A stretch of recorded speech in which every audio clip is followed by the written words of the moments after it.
Verkefni mitt kallaði ég sem sagt Sweet Destruction eða Side Tortiming og ég var sem sagt að fjalla það hvernig mennirnir eru að sleikja upp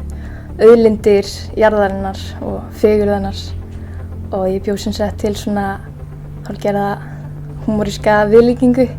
þar sem að manneskja að sleikja sem sagt ískúlu sem jörðin og því meira sem ég hugsaði þetta því betur fannst mér þetta hljóma og eiga rétt á sér, þannig að já.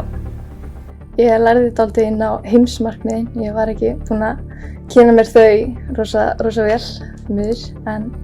já, og svo lærði ég líka Photoshop fyrir þetta aðeins og já, ég veit ekki. Mér fannst mjög skemmtilegt að vinna þetta verkefni, þetta var svona svolítið listrænt hjá mér allavega og ég fekk hugmyndina snemma og fekk sem sagt